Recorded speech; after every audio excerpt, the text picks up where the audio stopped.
मैं मोहम्मद सादिक।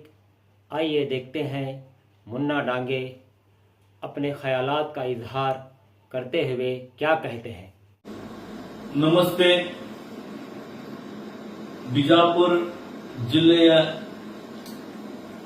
ಎಲ್ಲ administrative police ಅಧಿಕಾರಿಗಳಿಗೆ, ಅದರಲ್ಲಿ PSI ಸಾಹೇಬರು ಹಿಡಿದುಕೊಂಡು CPI, DSP, any consulting administrative officer, SP ಸಾಹೇಬರ ಸಮೇತ ಈ ನನ್ನ ಸಂದೇಶವನ್ನು ಜೀವನದಲ್ಲಿ ಆಗಿರುವ ರಿಯಲ್ ಘಟನೆಯನ್ನು ಆ ವಿಷಯಕ್ಕೆ ತೆಗೆದುಕೊಂಡು ಚಡ್ಚಾನ್ನಲ್ಲಿ ನಿನ್ನೆ ಆಗಿರುವ ಘಟನೆ ಅದಕ್ಕೆ ಜೋಡಿಸ್ತಾ ಈ ವಿಷಯನ್ನು ಈ ವಿಡಿಯೋ ಮುಖಾಂತರ ತಿಳಿಸಲಿಕ್ಕೆ ಬಯಸ್ತಾ ಇದ್ದೀನಿ.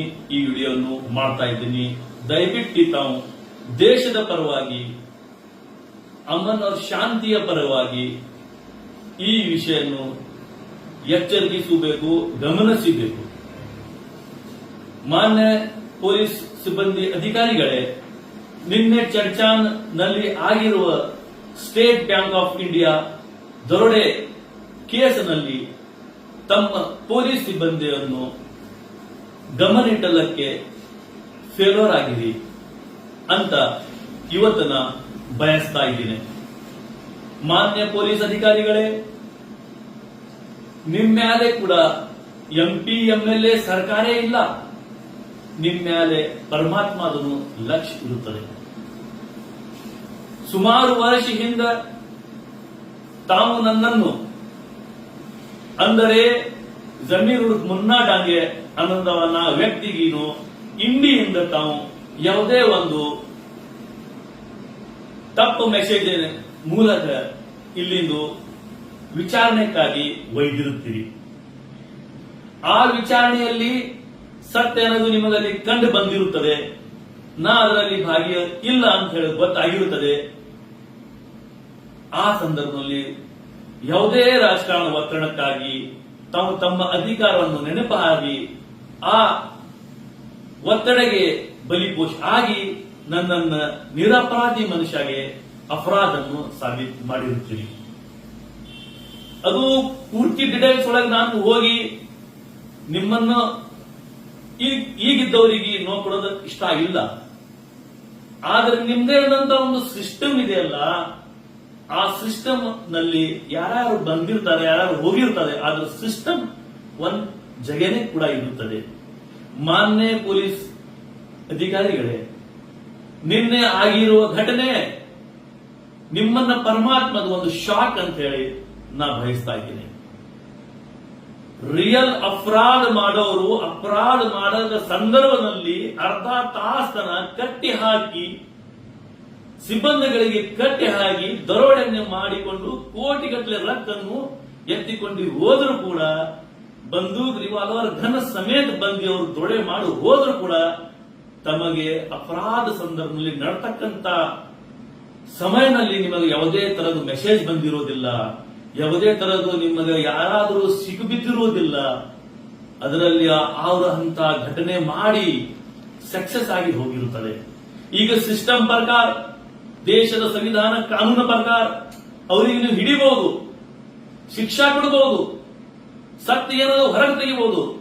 ಆದರೆ ನಿಮ್ಮ ಆ ಘಟನೆಯಲ್ಲಿ, ಆ ಸಂದರ್ಭದಲ್ಲಿ ನಿಮಗೆ ಅವರು ಸಿಕ್ಕಿರುವುದಿಲ್ಲ. ಇದು ಪರಮಾತ್ಮದಿಂದ ನಿಮಗೆ ಒಂದು ಹೊಡೆತಂತ ಹೇಳಿ ಇವತ್ತು ನಾವು ಭಾಗವಹಿಸ್ತಾ ಇದ್ದೇನೆ. ಮಾನ್ಯ ಪೊಲೀಸ್ ಅಧಿಕಾರಿಗಳೇ, ಒಂದು ನಿರಪರಾಧಿಗೆ ಅಪರಾಧ ಅಂತ ಸಾಬೀತು ಮಾಡಿದ್ರಿ.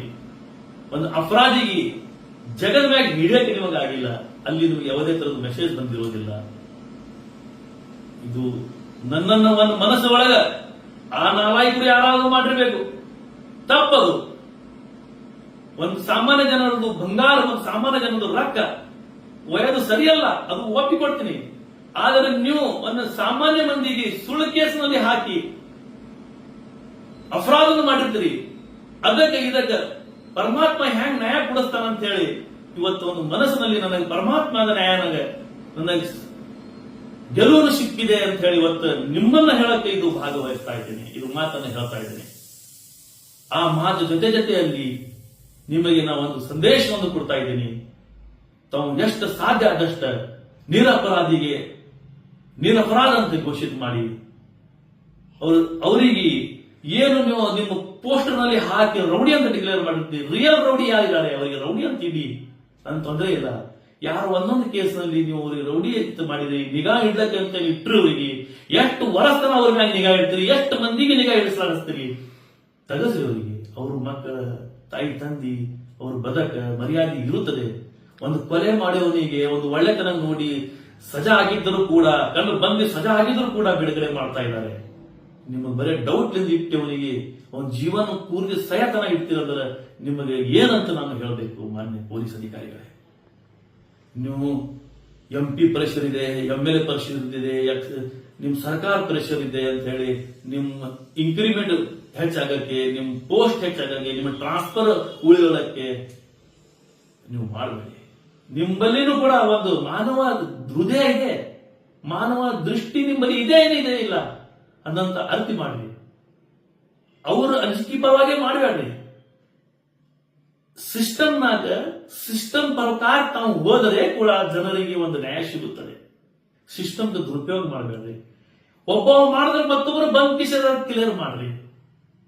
ಯಾವುದೇ ವಿಷಯಕ್ಕಾಗಿ ಅವರು ಲಿಟಿಗೇಷನ್ ಷಡ್ಯಂತ್ರ ಬಿದ್ದು ಮಾಡಿರ್ಬೋದು ಅಂತ ತಿಳ್ಕೊಂಡು ಸತ್ಯ ಬಂದು ಬರದ ನಂತರ ತೆಗೆದು ಹಾಕ್ರಿ. ಆ ಒಳ್ಳೆ ಇದ್ದವ ಒಳ್ಳೆ ಹಾಕತ್ ಹೋಲಿ, ಅವ ಒಳ್ಳೆ ಇದ್ರು ಕೂಡ ಕೆಟ್ಟ ಆಗತ್ತಾನ ಅಂತ ಹೇಳಿ ಅವ ಕೆಟ್ಟ ಮಾಡ್ಕೊತ ಹೋದಂತ ವಾತಾವರಣ ತರಬೇಡ್ರಿ. ಯಾಕಂದ್ರೆ ನಿನ್ನ ಚರ್ಚಾನಲ್ಲಿ ನೀವು ಫೇಲೋರ್ ಆಗಿರಿ. ಪರಮಾತ್ಮ ನಿಮಗೆ ಒಂದು ಶಾಕ್ ಕೊಟ್ಟನ, ಅರ್ಧ ತಾಸ್ತನ ಅಂತ ದ್ರೋಡೆ ಮಾಡಿದ್ರು ನಿಮ್ಗೆ ಕಣ್ಣಿಗೆ ಬಿದ್ದಿಲ್ಲ, ಸಿಕ್ಕಿಲ್ಲ ಅಂದ್ರೆ ಇದು ಇಷ್ಟು ದೊಡ್ಡ ನಿಮಗೆ ಇನ್ಸಲ್ಟ್ ಏನ್ ಬೇಕು? ಅದಕ್ಕೆ ಮಾನ್ಯರೇ, ಪರಮಾತ್ಮ ಗ್ರಂಥನಲ್ಲಿ ಬರೀತಾನ, ಪ್ರತಿ ಧರ್ಮದಲ್ಲಿ ಹೇಳ್ತಾನ. ಏನ್ ಹೇಳ್ತಾನ? ಕಾನೂನು ಬದ್ಧವಾಗಿ ಇರ್ರಿ. ಯಾವ ದೇಶದಲ್ಲಿ ಬದುಕ್ತೀರಿ, ಯಾವ ದೇಶದಲ್ಲಿ ಹುಟ್ಟಿರ್ತೀರಿ, ಯಾವ ದೇಶದ ತಿತ್ತೀರಿ, ಆ ದೇಶದ ಸಂವಿಧಾನದ ಗೌರವ ಮಾಡ್ರಿ, ಆ ದೇಶದ MLAಗೆ ಗೌರವ ಮಾಡ್ರಿ, ಆ ದೇಶದ MP ಗೌರವ ಮಾಡ್ರಿ, ಆ ದೇಶದ ಸರ್ಕಾರದ ಗೌರವ ಮಾಡ್ರಿ, ಆ ದೇಶದ ಅಧಿಕಾರಿಗಳಿಗೂ ಗೌರವ ಮಾಡ್ರಿ. ಅದು ರಿಯಲ್ ಧರ್ಮ ಅಂತ ಹೇಳ್ತಾರೆ. ಅವ್ರು ಹೇಳಿದ್ದ ಕಾನೂನು ಮಾಡಿದ್ದ ಕಾನೂನನ್ನ ಪಾಲನೆ ಮಾಡ್ರಿ. ಇದು ಗ್ರಂಥಗಳು ಹೇಳ್ತಾವ ಬಗ್ಗೆ ಧರ್ಮದು. ಆ ಗ್ರಂಥ ಒಪ್ಪಿಕೊಂಡು ನಿಮ್ಮನ್ನ ಗೌರವಿಸ್ತೀವಿ ನಾವು. ಅದಕ್ಕೆ ನೀವು ತಪ್ಪು ತಿಳಿದುಕೊಂಡು ನಿಮ್ಮ ಸಿಸ್ಟಮ್ ತಪ್ಪು ಯುಟಿಲೈಸೇಷನ್ ಮಾಡಬೇಡ್ರಿ ಅಂತ ಹೇಳಿ ನಾ ಈ ಮೂಲಕ ತಮಗೆ ತಿಳಿಸ್ತಾ ಇದ್ದೀನಿ. ಮಾನವರೇ, ಮೊನ್ನೆ ನಾನು ನಿಮಗೆ ಉಮ್ರಾ ಹೋಗಕ್ಕೆ ಒಂದು ಪಾಸ್ಪೋರ್ಟ್ ಅಪ್ಲಿಕೇಶನ್ ಕೂಡ ಕೊಟ್ಟಿದ್ದಾರೆ. ಅದರಲ್ಲಿ ಎಲ್ಲ ಸತ್ಯವನ್ನು ನಾನು ನಿಮಗೆ ಹೇಳಿ ತಿಳಿಸಿದ್ದು. ನನ್ನ ತಾಯಿ ವಯಸ್ಸಾಗಿರುತ್ತದೆ, ಅವರು ಕೂಡ ಉಮ್ರಾ ಹೋಗ್ಬೇಕಂತ ನನ್ನ ತಾಯಿ ಆಶೆ ಮಾಡಿರ್ತಾಳೆ. ಆ ವಿಷಯಕ್ಕೆ ನಾನು ನಿಮಗ ಪಾಸ್ಪೋರ್ಟ್ ಅರ್ಜಿ ಬಂದಿರುತ್ತದೆ. ಅದರಲ್ಲಿ ನನಗೆ ಕ್ಲಿಯರೆನ್ಸ್ ಆಗದ ಜಗದಲ್ಲಿ ನನ್ನ ಜೀವನದಲ್ಲಿ ಒಂದು ಕೇಸ್ ಪೆಂಡಿಂಗ್ ಇರೋದಿಲ್ಲ. ಆದರೂ ಕೂಡ ನನಗೆ ಪೆಂಡಿಂಗ್ ಅಂತ ನೀವು ಅಲ್ಲಿ ಕಳಿಸಿ ನನ್ನನ್ನು ನೋವು ಮಾಡಿದ್ರಿ. ಯಾವುದೇ ನನ್ನ ಜೀವನ ಒಳಗೆ ಸಾಮಾನ್ಯ ಜನರದ್ದು ಒಂದು ಕೇಸ್ ಇಲ್ಲ, ಯಾರಿಗೂ ಒಂದು ಬೋಳ ಹಚ್ಚಿಲ್ಲ. ನೀವೇ ಹಾಕಿದ ಕೇಸುಗಳು, ನೀವೇ ಅದು ತಕ್ಕೊಂಡಿದ್ದ ಕೇಸುಗಳು ಮ್ಯಾಗೆ ನನ್ನ ರೌಡಿ ಅಂತ ಹೇಳಿ ಡಿಕ್ಲೇರ್ ಮಾಡಿ ನನ್ನ ಪಾಸ್ಪೋರ್ಟ್ ತೊಂದರೆ ಮಾಡ್ತಂದಿರ್ತೀರಿ. ನನ್ನ ತಾಯಿ ಮುಂದೆ ನನ್ನ ಮುಖ ತೋರಿಸಲಾಗ ಆಗ್ತಾ ಇಲ್ಲ. ಮಾನ್ಯರೇ, ನಾ ಯಾರಿಗೂ ದೋಷನಲ್ಲ. ಪರಮಾತ್ಮ ನನಗ ಇಂಥ ಘಟನೆ ತಂದಿಸಿ ನೀವು ಎಷ್ಟು ಫೇಲೋರ್ ಇದ್ದೀರ ಅನ್ನೋದ್ರ ಬಗ್ಗೆ ನನಗೆ ತೋರಿಸ್ತಾ ಇದ್ದಾನೆ. ನನ್ನ ಒಳಗೆ ಪರಮಾತ್ಮ ಮ್ಯಾಗ ಒಂದು ಖುಷಿ ಆಗ್ತಾ ಇದೆ. ನಿಮ್ಮ್ಯಾಗ ನನಗೆ ಯಾಕೋ ಫೇಲೋರ್ ಇದ್ದೀರ ಅಂತ ಹೇಳಿ ನನಗೆ ಇವತ್ತು ಬಯಸಲಾಕ ಇಷ್ಟ ಆಗ್ತಾ ಇದೆ. ಅದಕ್ಕೆ ಕೈ ಮುಗಿದು ತಾವು ಕೇಳ್ತೀನಿ, ನನ್ನಂತ ಜನರಿಗೆ ನೀವು ಮನಸ್ಸಿಗೆ ಬಲಿಕೋಸ ಆಗ್ಬೇಡ್ರಿ. ತಾವು ತಮ್ಮಲ್ಲಿನೂ ಕೂಡ ಒಂದು ಮಾನವ ಮನಸ್ಸಿದೆ. ಆ ಮಾನವ ಮನಸ್ಸಿಂದ ನಿಮ್ಮ್ಯಾಗಿದ್ದವರಿಗೆ ಅಂಜಲಕ್ ಹೋಗ್ಬೇಡ್ರಿ. ಯಾಕಂದ್ರೆ ನಿಮ್ಗೆ ಅನ್ನೋಂತ ಒಂದು ಸಂವಿಧಾನ ಇದೆ, ರೈಟ್ಸ್ ಇದೆ, ಅಬ್ಸರ್ವ್ ಮಾಡಕ್ಕಿದೆ. ಸಾಕ್ ಮಾಡ್ರಿ, ಪಟಕ್ಕೆ ಅವ್ರಿಗೆ ಕ್ಲೋಸ್ ಮಾಡ್ರಿ, ನಿಮ್ಮ್ಯಾಗ ಪ್ರೇಮ್ ಅನ್ನಂಗ್ ಮಾಡ್ರಿ. ಈ ವಿಷಯ ಆ ವಿಷಯಕ್ಕೆ ಜೋಡಿಸಿ ನಾ ಯಾಕೆ ಹೇಳ್ತಾ ಇದ್ರೆ, ನೀವು ನಿನ್ನೆ ಚರ್ಚಾನಾಗ ಬರೀ ದುರೋಡೇನಲ್ಲ, ಕೊಲೆನೂ ಕೂಡ ಆಯ್ತು. ನಿಮ್ ಮುಂದೆ ಕೊಲೆ ಆವಾಗ ಕೂಡ ನಿಮಗೆ ಮೆಸೇಜ್ ಬಂದಿರುವುದಿಲ್ಲ. ನೀವು ಬಹಳ ಫೇಲೋರ್ ಆಗ್ತಾ ಇದ್ದೀರಿ, ನಿರಪರಾಧಿ ಮ್ಯಾಗ ಸಕ್ಸಸ್ ಆಗ್ತಾ ಇದ್ದೀರಿ. ಪ್ಲೀಸ್ ದಯವಿಟ್ಟು ತಾವು ಅರ್ಪಿಸಿಕೊಂಡು ಇದಕ್ಕೆ ತಮ್ಮ ಒಂದು ಸಿಸ್ಟಮ್ ಮಾಡಿ ಅಂತ ನಿರಪರಾಧಿಗೆ ದೂರ ಮಾಡ್ರಿ ಅಂತ ಘಟನೆ ಆಗಲ್ಲ ಅಂತ ಹೇಳಿ ಗ್ಯಾರಂಟಿ ಕೊಡ್ತೀನಿ. ನೀವು ಪರಮಾತ್ಮ ಬಳಿ ನ್ಯಾಯ, ಆ ನ್ಯಾಯಕ್ಕೆ ನೀವು ಭಾಗಿಯಾಗಿದೆ ಅಂತ ಹೇಳಿ ಕೇಳ್ಕೊತಾ ಈ ವಿಷಯಕ್ಕೆ ನಾನು ಬಹಿರಂಗ ಮಾಡ್ತಾ ಇದ್ದೀನಿ. ಯಾಕಂದ್ರೆ ನನ್ನ ಬಳಿ ಅಷ್ಟು ಗ್ಯಾರಂಟಿ ಇದೆ. ನೀವು ಏನಾದ್ರೂ ಅಂದಾಗ ಅದ್ರ ಬಗ್ಗೆ ಕೇಳಿದ್ರು ಕೂಡ ದಾಖಲೆ ಸಮೇತ ನಾನು ನಿಮಗೆ ಮುಂದೆ ಬಂದು ನಿಂದಿರ್ತೇನೆ ಅಂತ ಹೇಳಿ ನಿಮ್ಮ ಮುಂದೆ ಈ ಮೂಲಕ ತಮಗೆ ತಿಳಿಸ್ತಿದ್ದೀನಿ. ಎಲ್ಲ ಈ ಸಾಮಾನ್ಯ ಜನರಿಗೂ ಈ ವಿಡಿಯೋ ಕೇಳೋರು ಕೂಡ ನಾ ಇದು ಒಳ್ಳೆ ಸಂದೇಶ ಅಂತ ಹೇಳಿ ಭಾಗಿಸ್ತಾ ಇದ್ದೀನಿ. ಯಾರಿಗೆ ನೋ ಮತ್ತು ಟೀಕೆ ಮಾಡಕ್ಕಲ್ಲ ಅಂತ ಹೇಳಿ ನಾನು ಈ ಸೋಷಿಯಲ್ ಮೀಡಿಯಾದ ದುರುಪಯೋಗ ಅಲ್ಲ, ಉಪಯೋಗ ಮಾಡ್ತಾ ಇದ್ದೀನಿ ಅಂತ ಹೇಳಿ ಇವತ್ತಿನ ದಿವಸ ನನ್ನ ಮಾತನ್ನು ಇಲ್ಲಿ ಮುಗಿಸ್ತಾ, ಒಂದು ಒಳ್ಳೆ ದೇಶದಲ್ಲಿ ಅಮಾನ ಶಾಂತಿಯಾದಂತ ಸಿಸ್ಟಮ್ ಅಲ್ಲಿ ಪೊಲೀಸ್ ಡಿಪಾರ್ಟ್ಮೆಂಟ್ ಇಂದ ನಮ್ಮೆಲ್ಲರಿಗೂ ಬದುಕಿಗೆ ಒಂದು ಶಾಂತಿ ಸಂದೇಶ ಇದೆ. ಆ ಶಾಂತಿ ಸಂದೇಶ ಪ್ರಕಾರ ಅಡ್ಮಿನಿಸ್ಟ್ರೇಷನ್ ನಮ್ಮ ದೇಶದಲ್ಲಿ, ರಾಜ್ಯದಲ್ಲಿ, ಇಂಡಿ ತಾಲೂಕಿನಲ್ಲಿ, ಬಿಜಾಪುರ ಜಿಲ್ಲೆಯಲ್ಲಿ ನಡೀಲಿ ಅಂತ ನಾವು ಒಪ್ಪಿಕೊಂಡು ನಮ್ಮ ಇರ್ತಕ್ಕಂಥ SP ಸಾಹೇಬರಿಗೆ ಒಂದು ಸಂದೇಶ ಹೇಳ್ತೀನಿ. ತಾವು ಈ ಜಿಲ್ಲೆಯ ಮಾದರಿ ಆಗಿರುತ್ತೀರಿ, ಈ ಜಿಲ್ಲೆಯ ಮೂಲಿ ಇದ್ದಿರ್ತೀರಿ. ತಾವು ಇದರಲ್ಲಿ ಗಮನಿಸಿ ನಿಮ್ ಪರೇಡ್ ನಲ್ಲಿ ಆಗ್ತಕ್ಕಂಥ ಎಲ್ಲಾ ಒಳ್ಳೆಯನ್ನು ಮಾಡಿ ನೀವು ಇಲ್ಲಿ ಹೋಗ್ಬೇಕಂತ ಹೇಳಿ ನಾನು ಕೇಳ್ಕೊತಾ ಇದ್ದೀನಿ. ನೀವು ಎಲ್ಲಿ ತನ ಇಲ್ಲಿ ಇರ್ತೀರಿ ಒಂದು ಒಳ್ಳೆ ಸಂದೇಶ ಹೋಗಿ. ಯಾಕಂದ್ರೆ ನನ್ನ ಅನಿಸ್ಮಟ್ಟಿಗೆ ನಿಮ್ ಪರೇಡ್ ನಲ್ಲಿ ಬಹಳ ಘಟನೆ ಆಗ್ತಾ ಇದೆ. ಯಾಕೆ ಆಗ್ತಾ ಇದೆ ಅನ್ನೋದು ನನಗೂ ಅದು ಗೊತ್ತಾಗ್ತಾ ಇಲ್ಲ.